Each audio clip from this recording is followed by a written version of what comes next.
ہماری زندگی کا جو سب سے بڑا دشمن ہمارے اپنے اندر ہی ہے, ہماری جبلت میں ہمارا ایک سافٹ ویئر اندر جو موجود ہے وہ جلد بازی ہے. ہم جلدی سے کچھ چاہتے ہیں. زندگی کے ہزار مسئلے ایسے ہیں جن کا حل فوراً نہیں ہے. زندگی کی ہزار چیزیں ایسی ہیں جن کو آپ ایک دم سے سیٹل نہیں کر سکتے, آپ ایک دم سے توڑ سکتے ہیں, لیکن بنانے کے لیے آپ کو صبر چاہیے. اور میں اکثر کہتا ہوں کہ دیکھیں کتنا بڑا پیغام ہوگا کہ قرآن اگر آپ کہہ دیجئے اللہ کی کتاب, اور اس اللہ کی کتاب میں جو موجود سارا موجود فلسفہ ہے, اور ان فلسفوں میں ایک بڑا فلسفہ صبر کا, 103 بار حکم ہے صبر کا, 103 بار کسی بات کو دہرایا جا رہا ہو. اور حکم کہاں پر ہے؟ اچھا, حکم کی شکل سب سے خوبصورت یہ ہے کہ جب تمہیں مشکل آ جائے, یہاں پریشانی تمہیں گھیر لے اور ایک ابتلا کا زمانہ تم گزار رہے ہو, تو دو چیزوں سے مدد لو, یعنی دو چیزیں ڈھال کر رول پلے کریں گی, ایک صلاح نماز, اور دوسری چیز کو کہا گیا صبر.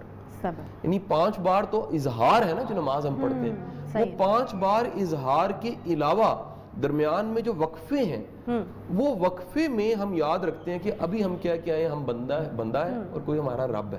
اس ذہنی حالت کا نام صلاح, اور صلاح قائم کرنے کا حکم ہے, ذہنی حالت کو قائم کرنے کا حکم. جیسے آپ تجدید وفا کرتے ہیں, یہ تعلق بگڑا ہوا ہے تو آپ کہتے ہیں آئی ایم سوری, وہ بھی کہتا ہے جی سامنے والا کہتا ہے آئی ایم سوری, اور دوبارہ سے آئی لو یو, اور دوبارہ سے ایک رشتہ آپ کا بحال ہو جاتا ہے. آپ دن میں 5 بار آپ جاتے ہیں اور جا کے اظہار کرتے ہیں کس چیز کا, جی کہ میں بندہ ہوں, تو میرا رب. اچھا, پھر اس کے اظہار کی شکلیں آپ نے کیا خوبصورت رکھی ہیں. ہاتھ باندھ لیتے ہیں, یعنی کیا خوبصورت شکل ہے کہ آپ ہاتھ باندھ کے سر جھکا کے کھڑے ہیں. پھر اس بندگی کے اظہار کے لیے اور اپنی نفی کے لیے آپ رکوع میں چلے جاتے ہیں, پھر اپنی نفی کے لیے آپ سجدے میں چلے جاتے ہیں. دیکھیے آپ کی سب عبادتیں ایگو ختم کرنے کے لیے, صحیح ہے, آپ کی سب عبادتیں صبر پیدا کرنے کے لیے. اگر کوئی عبادت گزار بھی ہے اور اس میں صبر نہیں ہے اور اس میں ایگو پائی جاتی ہے, اس کی عبادت کس کام کی؟ میں اکثر کہتا ہوں کہ اتنی بے صبری آپ کو کیا لگتا ہے کہ کیوں شاہ صاحب اتنی بے صبری آج کل کے دور میں؟ کیا آپ کو لگتا ہے وقت میں سے برکت اٹھ گئی ہے, یا پھر لوگوں کو لگتا ہے, لوگ اکثر میں نے کہتے ہیں سنا لوگوں کو کہ زندگیاں بڑی کم رہ گئی ہیں, تو شاید اس لیے بھی ہمارے اندر ایک بے صبری آ گئی کہ جلدی جلدی سب کچھ مل جائے, بیکاز آج کل تو اتنی عمریں نہیں ہوتی, بیماریاں لگ جاتی ہیں, یہ وہ, تو یہ ساری چیزیں. تو یہ آپ کو جنرلی ویسے کیا لگتا ہے کہ اتنی بے صبری اور نفسا نفسی جو ہمارے ارد گرد, اور ایک کمپٹیشن کی فضا اور ایک دوسرے سے آگے نکلنے کی دوڑ کیوں ہے یہ؟ اچھا دیکھیے, ایک تو جبلتاً ہے بے صبری, ہر ایک میں ہے. یہاں پرابلم کیا ہوئی, اس سماج میں مسئلہ کیا ہوا, یہ آج کی دنیا میں یہ چیلنج کیا آیا. 2 چیزیں آپ نے خود ہی بول دی, ایک کمپٹیشن, دوسرا کمپیریزن. اتنا بڑھ گیا, یہ تھا ہی نہیں, نہ کمپٹیشن تھا نہ کمپیریزن تھا. ہم اپنی زندگی کو قبول کرتے تھے, اس پہ راضی ہوتے تھے. مجھے ایک بڑا سادہ سا واقعہ میں آپ کو سناتا ہوں. میں اس واقعے کو سوچتا ہوں تو میں اشش کر اٹھتا ہوں کہ کیا سادگی ہے اس واقعے میں. پرانی بات, ہمارے گھر میں ایک ملازمہ تھی. تو وہ ملازمہ ایک دن مٹھائی کا ڈبہ اٹھا کے لائی, بڑی خوش. اس نے کہا باجی اسی آج بڑے خوش ہیں. تو میری بیگم نے کہا کہ کیوں خوش ہو؟ اس نے کہا اسی ماشاءاللہ سواری اپنی لے لی. اچھا, ہم نے کہا واہ واہ. اب ہمارے ذہن میں فوراً آ رہا ہے مہران لے لی ہے, گاڑی لے لی, کوئی سوزوکی لے لی, اس طرح چل رہا ہے. ہم نے کہا واہ واہ مبارک ہو, سب نے مٹھائی کھائی. اس نے کہا کل دیسی چوٹے ہی لے جا رہے ہیں تے باجی بڑا مزہ آ رہا ہے. میں نے بھی کہا, میں کہا میری بہن بڑی بڑی مبارک ہو. کہندی باجی بھائی جان تانوں کہنا تسی چوٹا بھی لو نا ساڈی, کسے دن تانوں نا سپیشلی اسی لے کے جانا ہے تے تانوں اسی اس تے چوٹا دوانا. تو میں کہا کیوں نہیں, کل ہی رکھ لو. تے وہ کہندی تسی تے نہیں چلا سکو گے, میرا خامند چلائے گا. میں کہا جی کیوں نہیں, میں تے گڈی چلا لینا. کہندی نہیں رکشا لے آیا سی. وہ رکشا بتا رہی تھی, میں گاڑی سمجھ رہا تھا, اور اس کی خوشی کی انتہا نہیں تھی. اس کی جگہ آ کے سوچیں کہ کتنی بڑی اچیومنٹ اس کی, ہاں رکشا ہوگا, اور ہم فوراً سوچ رہے ہیں کہ شاید گاڑی لی ہے. وہ کہہ رہی ہے سانوں تے مزہ آ گیا چوٹا لے کے, اور کل نے تیز چلایا تے میرے تے وال اڈن لگ پے. اسی سادگی کو انجوائے کر رہے ہیں. ہمارا مسئلہ یہ ہے, آج بیسٹ ریسٹورنٹس, بہترین سوٹ, بہترین گاڑیاں, بہترین گھر, سب چیزیں ہماری زندگی میں آئی ہیں, شکر ختم ہو گیا. یہ اکنالجمنٹ کہ ہے یہ میرا ہے, اور جب کچھ ہوتا ہے اور آپ کو اس کے ہونے کا احساس نہیں ہوتا, یہ بھی عذاب ہے کہ ہے صحت ہونے کا احساس نہیں ہے, راحت ہونے کا احساس نہیں ہے, آپ کے پاس نعمتیں ہیں, نعمت کا احساس نہیں ہے, اور جب چھنتی ہے تو بندہ روتا ہے. صحیح بات ہے. اور اس کا ایک اور پہلو بھی ہے کہ وہ جو کہتے ہیں کہ اگنورنس از بلیس, یہ مجھے بریک لینے کا کہا جائے تو بریک کے بعد آ کے میں اس کے اوپر بات جی بریک کے بعد ایک بار پھر سے آپ کو خوش آمدید کہتے ہیں. جانے سے پہلے سوشل میڈیا کے حوالے سے ہم بات کرتے ہیں, بیکاز یہ بہت بڑا اور اہم مسئلہ ہے آج کل. نیگیٹیوٹی اور سوشل میڈیا شاہ صاحب جڑتا چلا جا رہا ہے, پتہ نہیں اب کچھ لوگ تو کہتے ہیں کہ آپ کے استعمال کے اوپر ہے کہ آپ کس طریقے سے اس کو استعمال کرتے ہیں، لیکن دیکھیں نا، اگر آپ فیس بک کے اوپر ہیں اور آپ کی ایک پوری لمبی چوڑی فرینڈز لسٹ ہے، آپ اپنی وال کے اوپر جاتے ہیں تو آپ کو سارے لوگ ہی دکھیں گے. اب اس میں سے کچھ لوگ جو ہیں وہ برانڈس کی تصویریں لگا رہے ہیں، چھٹیاں منانے ابراڈ جا رہے ہیں، اس کی تصویریں بنا رہے ہیں. بہت سارے لوگ ذرا تھوڑے کم بھی ہوں گے ذرا اسٹیٹس میں، تو وہاں سے جو یہ سوشل میڈیا جو اس طرح کی چیزیں ہیں، یا وہ جو احساس کمتری کو اجاگر کر رہا ہے، یا ایک کمپٹیشن یا اس دوڑ کو جو بڑھاوا دے رہا ہے، تو یہ ٹھیک جوڑی جاتی ہے نیگیٹیوٹی سوشل میڈیا کے ساتھ؟ بالکل ٹھیک جوڑی جاتی ہے. کبھی دکھاوا نہیں تھا اتنا، دکھاوا ہر دور میں رہا لیکن اتنا نہیں تھا کہ کھانا کھانے سے پہلے بھی اور فوڈ آ گیا اس کے بعد بھی، کھانا کھا لیا اس کے، یعنی میں کئی لوگ تو چلیں یہ کر رہے ہیں نا جی، پوسٹ کر رہے ہیں. کچھ لوگوں نے ڈیتھ پوسٹ کرنی ہوتی ہے، ان کا صرف کام ہوتا ہے، انہوں نے پورے علاقے بھر کہ فلانے کا جو رشتہ دار تھا اس کا انتقال ہو گیا. کچھ لوگوں نے اپنی پٹیاں چڑھانی ہوتی ہیں، انہوں نے ہاتھوں پہ جو پٹی چڑھائی اس کی تصویر، جو آج چوٹ لگ گئی ہے، آج سوئی چبھ گئی ہے. یہ اتنا زیادہ شو آف بڑھا ہے کہ یہ بیماری کی حد تک بڑھ گیا. اور اس کا سب سے بڑا نقصان یہ ہوا ہے کہ حسد بڑھ گیا. یعنی آپ نے اپنے حاسد خود پیدا کر دی. ایک دیکھیے بڑا اچھا میڈیم ہے، اس کو اگر پراپر کمیونیکیشن کا سورس سمجھ کے استعمال کیا جائے تو یہ کئیوں کا بریڈ اینڈ بٹر ہے. لیکن اگر اس کو شو آف کے لیے استعمال کیا جائے تو کتنوں کو حسد کرنا پڑتا ہے، اور آپ اپنے حاسد پیدا کرتے ہیں. صحیح بات. اور جس سماج میں حسد ہوتا ہے وہاں ایمان نہیں ہوتا، جس شخص میں حسد ہوتا ہے اس میں ایمان نہیں ہوتا. اور یہ ایک فرسٹریشن کہ میں محروم ہوں، یا میرے پاس نہیں ہے، یا میں پیچھے رہ گیا ہوں، یہ احساس آپ کو سوشل میڈیا بڑھا دیتا ہے. اس کا بڑا نیگیٹو رول ہے. آپ ایک اور دیکھیے نا، یہ سوشل میڈیا نے سوسائٹی کو ججمنٹل کر دیا. ہر کوئی دوسرے کا عقیدہ جج کرنے کی کوشش ہے، ہر کوئی اوپینین کو جج، اتنا زیادہ ججمنٹل سوسائٹی ہو گئی ہے. اچھا، ہم چاہتے ہیں کہ ہر بندہ پرفیکٹ نہیں ہو سکتا. یہ تاریخ کے جو بڑے بڑے نام ہمیشہ پڑھتے ہیں، ان سب کے بھی مسئلے تھے، ان میں سے کوئی پرفیکٹ نہیں تھا. آپ اقبال کی لائف پڑھیے، بہت بڑا شاعر ہے. پرسنل لائف پڑھیے، ہزار مسائل ہیں. آپ جناح پڑھیے، بہت بڑا انسان ہے، بابا قوم ہے. مطلب میں تو عاشق ہوں جناح کا بہت بڑا، لیکن پرسنل لائف کے ہزار کرائسس ہیں جو ہوتے ہیں. ہمیں انسانوں کو انسان سمجھنا چاہیے. لیکن لوگ کیا کرتے ہیں، لوگ امید لگاتے ہیں کہ جی سوتر کا فرق نہیں ہوگا، ایکوریٹ پرفیکٹ ہوگا، اور یہ مطلب ولی اللہ کے لیول پہ ہوگا. انسان ہے، اس کا پیٹ جڑا ہے، اس کے ساتھ دکھ ہے، اس کے ساتھ خوشی ہیں، اس کے ساتھ مسائل ہیں. وہ بھی بیمار ہوتا ہے، اس کے بھی گھر میں پرابلم. ہم کم فوکسڈ ہیں حقوق العباد کے اوپر، کیونکہ جس طرح آپ نے کہا کہ بہت سی چیزیں جو ممبر سے ایڈریس ہونی چاہیے تھیں وہ نہیں ہوتی. وہاں پر زیادہ حقوق اللہ کی بات ہوتی ہے.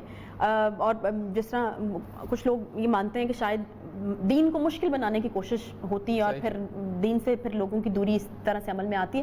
حقوق العباد کے اوپر زیادہ بات ہونی چاہیے، جو کیونکہ کہتے ہیں سوسائٹی میں آگے چلنا ہے عائشہ، تو اس کے لیے تو حقوق العباد اور معاملات کو ڈریس کرنا بڑا ضروری ہے. کہ دیکھیں معاملہ تو بڑا چھوٹا چھوٹا، شکریہ ادا کرنا، حیا داری، اخلاق سے بات کرنا، سلام کرنا، ایک آپ کا رویہ اچھا ہونا، کسی کو عزت سے ملنا، کسی کو احترام سے ملنا، یہ تو ڈریس ہی نہیں کیا جاتا. آپ دیکھیے نا، کسی کا حلیہ دیکھیے، کئی نیک لوگ ملیں گے، واسطہ پڑ جائے تو کانوں کو بندہ ہاتھ لگاتا ہے. یعنی یہ تو ایک بہت بڑا آج کا ایک چیلنج ہے کہ بڑی دنیا حلیاتن دیکھیں تو آپ کو لگے گا کہ اس سے زیادہ دینداری کوئی نہیں ہے. صحیح بات. اور آپ کا واسطہ پڑ جائے اور دیکھیں چیزیں ایکسپوز ہوتی ہیں. آپ نے گاہے بگاہے دیکھا ہوگا، بڑے بڑے تھم اور بڑے بڑے پلرز گر جاتے ہیں کہ جی ہم نے اس نے پورٹریٹ کیا ہوتا ہے کہ جناب بڑا دیندار ہے اور دنیا کو وہ پریچنگ کر رہا ہے، لیکن جب قریب جاتے ہیں تو عادتوں کی بدبو اتنی زیادہ ہوتی ہے. دنیا جو ہے وہ کہتی ہے لا حول ولا قوت، کیسے کیسے لوگ ہیں. اچھا، ایک اور چیز ہمارے ہاں، کیونکہ آپ صبر کی بھی بات کر رہے تھے، اور بھی اس طرح کی چیزیں کہ ایک دوسرے کے ساتھ تعلقات، معاملات زندگی کے حوالے سے جو ہے اس کے اوپر بات ہونی چاہیے. ہمارے یہاں ایک اور بہت بڑا مسئلہ ہے، جس طرح کیوں ہم لوگ جو ہیں وہ کیوں ہر وقت لڑائی کرنے کے موڈ میں یا ایک فرسٹریشن میں ہوتے ہیں. آپ نے بھی بہت I am sure abroad travel کیا ہوگا، میں نے بھی کیا، لیکن وہاں جا کر میں نے جو ایک چیز نوٹس کی، فار ایگزامپل اگر آپ کھڑے ہیں سڑک پہ پریشان ہیں تو لوگ آپ کو آ کے پوچھیں گے کہ کوئی پریشانی ہے یا کوئی مسئلہ ہے. گزرتے ہوئے لوگ ایسے آپ کو جو ہے گڈ مارننگ، گڈ آفٹرنون، اس طرح کی گریٹنگز جو ہیں وہ ایکسچینج ہوں گی، پھر مسکرا کر گزریں گے. لیکن یہاں پر اس طرح کی چیز جو ہے وہ مطلب بڑی مشکل ہوتی ہے کہ دیکھنے میں ملے. گاڑی آپ کی ذرا سی لگ جائے تو سڑک پہ جو تماشا شروع ہوتا ہے، جو لڑائی شروع ہوتی ہے، بالکل جو ہے وہ ہوتا ہے نا کہ اگر کوئی رکشے والا آپ کی گاڑی کو ذرا سا ٹچ بھی کر گیا ہے تو اس کے اوپر اتنا بڑا ہنگامہ ہوتا ہے. بالکل آپ نہیں دیکھتے کہ کتنی گرمی، دھوپ، میں وہ بیچارہ کام کر رہا ہے, عدم برداشت کسی ایک جو صورتحال ہے, یا پھر شاید مزاج کے ہم اچھے لوگ نہیں ہیں, کیا یہ ڈفرینس کیوں ہے باہر یا یہاں پر؟ یہ جو ایک ڈفرینس میں نے دیکھا یہ کیوں ہے, آپ کو کیا لگتا ہے؟ اچھا, یہ اگر سماج کی مینٹیلٹی اور مائنڈ سیٹ کو سمجھنا ہے نا تو ایک فینومینا سمجھنا پڑے گا. اس سماج میں جہاں اللہ نے بڑے کرم کیے ہیں, پاکستان کئی حوالوں سے کمال ملک ہے. میں آپ کو بتاؤں, اس میں فیملی سٹرکچر آج بھی ہے الحمدللہ, اللہ کرے یہ ہمیشہ رہے. یہ ہماری بہت بڑی اسٹرینتھ ہے کہ ہمارے بچوں کو نانی دادا دادی سب کا پتہ, رشتوں کا پتہ ہوتا ہے. ہمارے بچوں کو کتنے لوگ پال دیتے ہیں, ہمیں کتنے لوگوں کی سپورٹ مل جاتی ہے. یہ کمال کا ایک فیملی سٹرکچر ہے جو اس کی اسٹرینتھ ہے. اس سماج کی کچھ منفی چیزیں بھی اس سماج میں آئی ہیں. اس میں ایک بہت خوفناک طریقے سے تیزی کے ساتھ جو چیز بڑھی ہے, کل پہ یقین نہیں رہا. ہر کوئی آج پہ ہی بیٹھا ہوا ہے. یہ کل پہ یقین نہ ہونا ہزار مسئلوں کو پیدا کرتا ہے. کریکٹر ختم ہو جاتا ہے. بندہ چیزیں کیوں کٹھی کر رہا ہے؟ ہمارے دادے پردادے نے پلاٹ کٹھے نہیں کیے. آج کا ہر بندہ جو ہے وہ کہتا ہے جی 4 پلاٹ خرید لوں, 2 گھر خرید لوں, 2 رینٹل کر لوں, پیسے انکم جنریٹ ہو جائے. پتہ ہی نہیں تھا پیسے انکم کی ٹرم کا. یہ کہاں سے آئی؟ کل پہ یقین کوئی نہیں ہے. خوشحالی ہے, گاڑی ہے, وسائل ہیں, گھر ہے. یہ نہیں پتا کہ ہمارا کل ہے, ہمارے بچوں کا بھی کل ہے. وہ رازق ہے, وہ آل ٹائم رازق ہے. اللہ رازق ہر وقت کا رازق ہے. جب جس سماج میں کل پہ یقین نہ ہو, اس کے اب کہیں, میں بینگ ایک سوشل کہہ لیجئے سائنٹسٹ, ایک آبزرور, میں یہ بات کر رہا ہوں کہ جس سماج میں ڈارک کلر پہننے کا رواج بڑھے, آپ نوٹ کیجئے فیشن کے طور پہ کالا رنگ ایڈ ہو گیا. اچھا, یعنی گھروں میں جائیے, میلز کے ڈریس دیکھیے, فیشن کے طور پہ, میں کسی عقیدے اور فرقے سے نہیں جوڑ رہا, فیشن کے طور پہ بلیک ڈریس بڑھا. آپ دیکھیے گھروں کا رنگ گاڑا ہونا شروع ہو گیا. نہیں تو اس سے آپ یہ کہنا چاہ رہے ہیں کہ اس سے ذہنی حالت کی عکاسی ہوتی ہے؟ کل نہیں ہے نا, کل نہیں ہے, ہوپ نہیں ہے. اچھا, ہوپ کے کلرز ڈیفرنٹ ہیں. ہوپ کے کلر تو جو ہے وہ برائٹ کلر ہے. کیسریا رنگ جو ہے وہ ایک ہوپ کا کلر ہے. جو لائٹ بلو کلر ہے وہ ہوپ کا کلر ہے. بلو کلر ایک ہوپ کا کلر ہے. آپ کہہ لیجئے وائٹ کلر ایک بہت بڑا ہوپ کا, امن کا کلر ہے. تو اللہ کے رسول صلی اللہ علیہ وسلم نے بڑا پسند فرمایا وائٹ کلر. لیکن آپ دیکھیے یہاں پر آپ کو پھر کیفے کلچر ملے گا. یہ بڑھتا جا رہا ہے. یعنی میں کیفے کے خلاف نہیں ہوں, لیکن ان کیفیز میں دیکھیے کلرز کیسے ہیں. آپ دیکھیں گے ڈارک کلرز ہیں, سپاٹ لائٹس ہیں, اندھیرا ہے, خلا ہے, لگ رہا ہے آگے کچھ نہیں ہے. یہ علامت ہے. اگر ایسی چیزیں لوگوں کو پسند ہوں, لوگ بیٹھ کے وہاں پر ٹائم سپینڈ کرنا چاہیں, تو سائن ہے کہ ان کے پاس ہوپ نہیں ہے, ان کے پاس کل نہیں ہے. کل پہ یقین جب بھی ہوتا ہے تو آپ کے کلر کمبینیشنز وہ بتا دیتے ہیں. آپ کسی گھر میں داخل ہو, پورا گھر بولتا ہے. میں گھر نہ امیر ہوتا ہے نہ غریب ہوتا ہے. گھر میں کشادگی ہوتی ہے یا گھر میں گھٹن ہوتی ہے. گھر کنال کا اور 5 مرلے کا نہیں ہوتا. یہ وہی چیز ہوتی ہے نا جس کو آپ کہتے ہیں کہ ایک وائب ہے ایک خاص جگہ کی. وہ ایک پوری کی پوری آپ کو احساسات آپ کے اتر جاتے ہیں کہ یہاں کشادگی ہے, یہاں لائٹ ہے, یہاں پر ایک اچھے احساسات ہیں. میں یہاں تک کہتا ہوں اگر آپ بڑے سینسٹیو ہیں اور آپ کو تھوڑی سی حساسیت ملی ہے, روحانیت ملی ہوئی ہے, تو اس گھر میں جو کچھ چل رہا ہوتا ہے وہ آپ محسوس کر جاتے ہیں. اچھا, ہاں, اس گھر میں امن ہے تو آپ کو محسوس ہو جائے گا. اس گھر میں امن نہیں ہے آپ کو یہ بھی محسوس ہو جائے گا. یعنی اس گھر کی اشیاء بولتی ہیں, صحیح, اس گھر کی دیواریں بولتی ہیں, اس گھر کا کھانا بولتا ہے, اس گھر کی ایک چیز بولتی ہے. تو یہاں تک میں بتاؤں کہ اگر کچھ پک کے آیا ہے تو وہ اگر کوئی بہت ہی ایک زیرک انسان ہے, وہ اس سے اندازہ لگا لے گا چل کیا رہا ہے. یہ کون سا مشکل کام ہے. یہ بڑی زبردست قسم کی بات آپ نے بتائی. اور کہہ لیجئے کہ کئی لوگوں کو گفٹڈ ہوتا ہے, بڑے آرام سے پتہ لگ جاتا ہے کہ اس گھر میں ماحول کیا ہے. اس گھر میں میں گھر میں بڑی پرانی بات ہے, بس یو کے کسی گھر میں میرا کھانا تھا, دعوت تھی, میں گیا تو بڑا کشادہ گھر, بہت بڑا گھر, اور انتہا کی گھٹن. یعنی آپ کہہ لیجئے کہ اتنی گھٹن اور اتنا برا حال کہ میں بتا نہیں سکتا. اور میں اٹھا شام میں, اس گھر کے جو کہہ لے سربراہ تھے, اچھا آرٹیفیشل سب باتیں ہو رہی ہیں کہ بار بار وہ جو ان کی مسز تھیں وہ اظہار کریں کہ یہ میرے سے بڑی محبت کرتے ہیں, وہ بھی بار بار کہیں کہ جی کیا ہمارا کپل ہے, رب نے بنا دی جوڑی. اس طرح کی باتیں کریں نا. شام کو جب میں جانے لگا تو انہوں نے مجھے کہا کہ سر کل اگر آپ چاہیں تو ناشتہ میں آپ کے ساتھ کرتا ہوں. میں نے کہا ناشتہ کہیں اور کرتے ہیں, یہاں نہیں کرنا. انہوں نے کہا جی شیور. نیکسٹ ڈے ہم کسی ہوٹل میں ہم ناشتہ اکٹھے کر رہے تھے, وہ شخص دھاڑے مار کے رونے لگ پڑا. اس نے کہا میں بتا نہیں سکتا کہ میرے گھر میں کتنے مسائل ہیں. میں کہا مسئلہ کیا ہے؟ کہتا ہم دونوں کا کلیش ہے, پرسنالٹی کلیش ہے, اور ہم لوگوں کی لڑائی جو ہے وہ پاکستان انڈیا کی کیا لڑائی ہوگی, ہم باقاعدہ یہ فزیکل ٹارچر مجھے دے دیتی ہے. عورت وہ ڈوئی مار دیتی ہے, کبھی راہ جاتے وہ کہتے وہ برتن مار دیتی ہے, اور گالی گلوچ.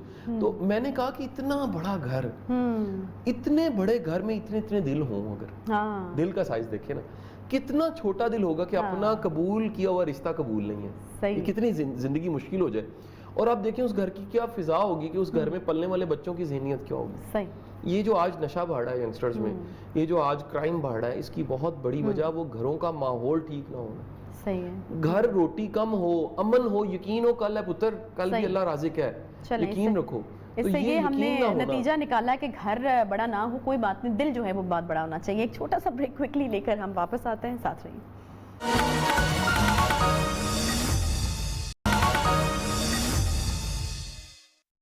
ویلکم بیک جی, we in conversation with Qasim Ali Shah صاحب ہمارے ساتھ موجود ہیں, اور بڑی زبردست قسم کی جو ہے وہ گفتگو آج عید کے موقع کے اوپر چل رہی ہے. قاسم علی شاہ صاحب کچھ بات کر لیتے ہیں ذرا پاکستان کی. ویسے تو ہم روز یہاں پر بیٹھ کے پاکستان کی بات کر رہے ہوتے ہیں, مختلف پارٹیاں, مختلف سیاستدان, ان کے پاس بڑی وہ ٹپکل قسم کی باتیں ہوتی ہیں, اور باتیں اس طرح کی ہوتی ہیں کہ ہم جب کوئی مسئلہ انیشیٹ کرتے ہیں یا پھر اس کی نشاندہی کرتے ہیں تو وہ اس پہ ڈال رہا ہوتا ہے, وہ اس پہ ڈال رہا ہوتا ہے, اور پھر جو ہے وہ ڈسکشن جو ہے وہ کہیں ختم نہیں ہوتی. آپ کو تو پتہ ہے آج کل تو یہ بلکہ ٹرینڈ ہے, یہ حکومت کہتی ہے جی پچھلی حکومتوں کا جو خمیازہ ہے وہ ہم بھگت رہے ہیں.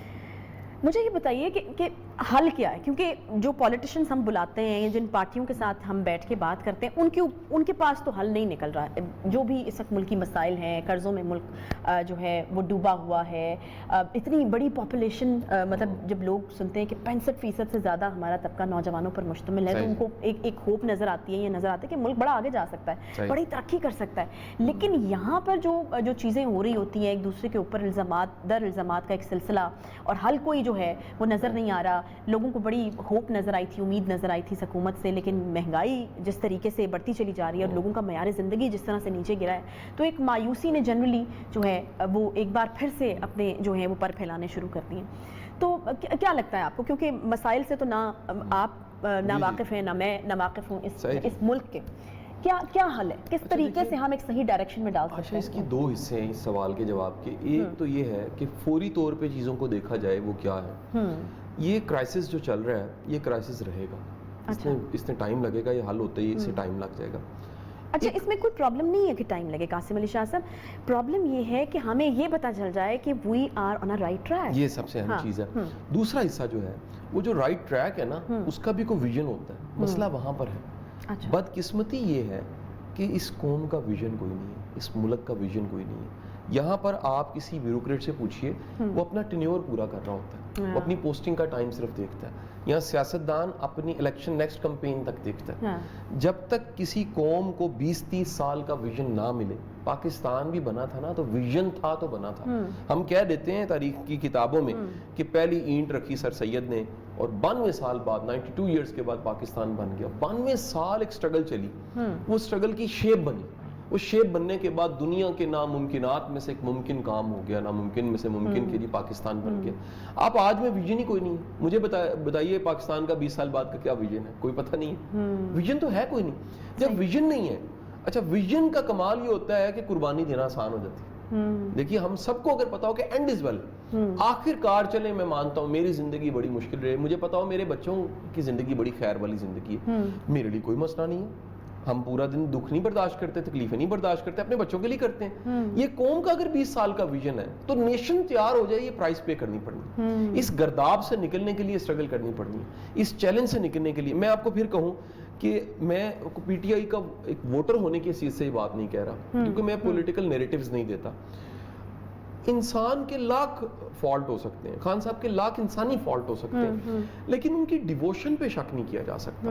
یعنی یہ ہمیں ماننا پڑے گا کہ جس طرح سے یہ ساری خارجہ پالیسی, جس طرح سے باقی ممالک کے ساتھ آپ ان کو جوڑ رہے ہیں, نتھی کر رہے ہیں. ازبکستان چند دن پہلے خان صاحب گئے ہوئے تھے, میں اعزازی ایمبیسڈر رہا ہوں ازبکستان کا 1 ایئر, اور مجھے یاد ہے کہ میں کبھی ازبکستان جاتا تھا, ایک میں ان کی اسٹیٹ میں گیا تو ان کا گورنر مجھے ملنے آ گیا, تو اس نے ٹرانسلیٹر نے بتایا, یہ کہنا چاہ رہا ہے کہ پاکستان کے ساتھ ہم مل کے ترقی کیسے کر سکتے ہیں, یعنی وہ ملنا چاہ رہے ہیں. اور آج یہ میں تب وہاں سے نکل کے میٹنگ, میں نے کہا جی میں ایمبیسڈر ہوں اور میں کوئی پولیٹیشین نہیں ہوں, میرا ایک آنرری رول ہے, تو یہ کبھی آپ ان سے بیٹھیں, آپ ملکی لیول پہ یہ بات چیت ہو تو یہ بڑا اچھا ہو سکتا ہے. لیکن آپ دیکھیے کہ اس ملک کے کوئی تھوڑے چیلنج نہیں ہیں, یہ ملک انٹرنل ایکسٹرنل 1000 چیلنج فیس کر. مجھے اس کے بیسٹ فرینڈز بتائیے, آپ ادھر جنگ لڑ رہے ہیں، آپ ادھر جنگ لڑ رہے ہیں، آپ کے ہزار مسائل ہیں جن کو آپ فیس کر رہے ہیں. پھر سیکیورٹی آپ کا بڑا 20 سال سے دہشت گردی کی جنگ آپ لڑتے آ رہے ہیں، ابھی تک لڑ رہے ہیں، اس کے ہزار مسائل ہیں. آپ دیکھیے کہ اگر 20 سالوں بعد آپ نے کہیں پہنچنا ہے تو سولوشن ایک چیز میں پڑا ہے، ہیومن ریسورس تیار کریں، اپنی قوم کو تیار کریں، سکلز میں تیار کریں، ایک ویژن بلڈ کریں کہ جن قوموں نے ترقی کی ہے انسانوں کے ذریعے ترقی کی ہے، ان کی قابلیت کے ذریعے ترقی کی ہے، اپرچونٹیز کے ذریعے ترقی کی ہے. تو جب تک ایک ویژن بلڈ نہیں ہوتا یہ قربانیاں آپ کو بہت زیادہ محسوس ہوں گی. اور مہنگائی کی جہاں تک بات عائشہ پوری دنیا میں ہو گئی، اس کووڈ میں تو ہر ملک میں بڑے برے حالات ہیں. آپ امریکہ کال کر کے پوچھ لیں مہنگائی ہوگی ہے وہاں پر بھی، یہاں پر بھی ہوگی ہے، سنگاپور میں ہوگی ہے، وہ تمام ممالک جو بڑے خوشحال ممالک تھے مہنگائی وہاں بھی ہو گئی ہے. ہمیں محسوس زیادہ کیوں ہو رہی ہے؟ آبادی زیادہ. ہمیں محسوس زیادہ کیوں ہو رہی ہے؟ کیونکہ یہاں نکھٹو بہت زیادہ ہے، بڑی معافی کے ساتھ کو. ہمیں محسوس زیادہ کیوں ہو رہی ہے؟ کیونکہ کام چور قوم بہت زیادہ ہے. ہم نے قوم کو خراب کیا ہے. سچ بتاؤں یہ قوم کا آئی کیو پوٹینشیل بہت زیادہ ہے لیکن ڈائریکشن کوئی نہیں. ان کے ہاں کام کرنا جو ہے وہ کوئی فخر کی بات نہیں سمجھا جاتا. یہ بھی تو رویہ ہے نا شاہ صاحب کہ ہم ہر چیز جو ہے وہ حکمران کے اوپر سیاستدانوں کو 2-4 گالیاں معافی کے ساتھ دے کے ہم اپنے ڈرائنگ رومز میں بیٹھ کے ذرا دل کی تسلی کر لیتے ہیں. انفرادی رویے کتنے امپورٹنٹ ہے، بیکاز ابھی آپ نے جو کہا کہ ایک جو بندہ ہے بیوروکریٹ وہ بیٹھا ہے اس نے صرف اپنے ٹینیور کا سوچتے ہیں. ملک ہمارا ہے، ہمارے بچے ہیں، ان کے آگے سے بچوں کے بچے ہیں، ان کا فیوچر جڑا ہوا ہے. تو کیوں ہمارے اندر جو ہے یہ والا ایک سینٹیمنٹ یا پھر وہ جو جذبہ پیدا نہیں ہو رہا کہ ہم نے آگے کے لیے کام کرنا ہے، اس ملک کے لیے کام کرنا ہے، صرف اس ٹینیور کے لیے کام نہیں کرنا. اس کی ٹریننگ نہیں ہے میرا خیال ہے، اس کی کوئی ٹریننگ نہیں ہے. آپ نے ویژن لیس قوم تیار کر دی. یہ بڑے دکھ کے ساتھ کو 70-74 سالوں میں آپ کا اعتماد کا جنازہ نکل چکا ہے. سیاستدان آتے ہیں، سب سے بڑا پھر مسئلہ یہ ہے کہ قوم خود ذمہ داری قبول کرنے کو تیار نہیں. جو آپ بات کر رہے تھے کہ میرے گھر کے باہر کوڑا تو میں نے صاف کرنا ہے، مجھے ذمہ داری قبول کر لینی چاہیے. مجھے تو ٹیکس دینا چاہیے نا، جو ملک میں جو بھی ہو رہا ہے مجھے ٹیکس دینا چاہیے، مجھے اپنی ذمہ داریاں قبول کرنی چاہیے، مجھے اپنا کام ٹھیک کرنا چاہیے، مجھے کہہ لیجیے ایک ایکٹیو سٹیزن کے طور پہ بیہیو کرنا چاہیے. میں اپنے کام ٹھیک نہیں کرتا، جو میری ذمہ داریاں میں پوری نہیں کرتا، میں اپنا کچرا دوسروں پہ پھینک دیتا ہوں اور میں کہتا ہوں حکمران خراب ہے. ویسے سوچا جائے ایک گھر چلانا کتنا مشکل کام ہے، وہ نہیں چلتا.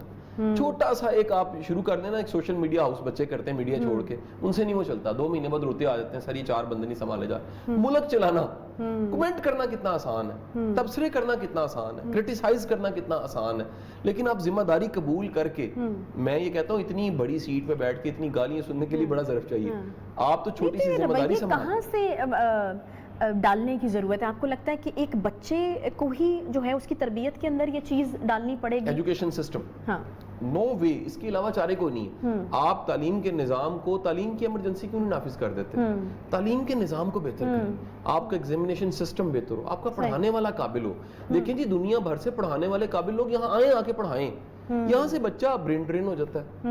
اس وقت بڑا چیلنج ہے. آپ دیکھیے ینگ انجینئرز ہزاروں کی تعداد میں ہر سال پاس آؤٹ ہو رہا ہے اور جاب کوئی نہیں. ہزاروں کی تعداد میں انجینئرز نکل رہے ہیں، ان کو کوئی پلیسمنٹ نہیں ہے. وہ تنگ آ کے کوئی کامرس شروع کر دیتا ہے، کوئی فیلڈ چینج کرتا ہے اور ٹیکنیکل ڈگری لی ہوئی ہے. ملک میں مواقع نہیں ہے، اپرچونٹیز کوئی نہیں ہے. اور بڑا چیلنج یہ بھی کہ جن کو پڑھا کے آپ بھیج رہے ہیں ان کو سکلز کوئی نہیں دی آپ نے رٹے لگوائے ہیں، نمبر جی پی اے سب کچھ ہے، قابلیت کوئی نہیں. یہ مسائل ہیں سارے کے سارے. صحیح، یعنی جو بھی چیز آپ کرنا چاہ رہے ہیں ان کو جو شروع سے ہی روٹس کے اندر ڈالنے کی جو ہے وہ ضرورت ہے. کوئی بھی جو پازیٹیوٹی کی طرف آپ جانا چاہتے ہیں یا کوئی بھی جو آپ کام کرنا چاہتے ہیں وہ ایسے ہی بس اچانک اوور نائٹ نہیں ہو جاتا. روٹس میں شاید میرا خیال ہے وہ چیزیں جو ہیں جو مجھے سمجھ آئی ہے کہ وہ ڈالنے کی ضرورت ہے. اگر آپ عمومی رویے بھی بدلنا چاہتے ہیں، اگر آپ مثبت رویے جو ہیں وہ ایک قوم کے اندر ڈالنا چاہتے ہیں تو وہ اس کے بچوں کے اندر یا اس کی روٹس کے اندر جو ہے وہ ڈالنے کی ضرورت ہے. بہت شکریہ جی کاشف منی شاہ صاحب. اس کے ساتھ ہی اپنا بہت سارا خیال رکھیے. اللہ حافظ. عید کو انجوائے کیجیے، اپنا اور دوسروں کا بہت سارا خیال رکھیے.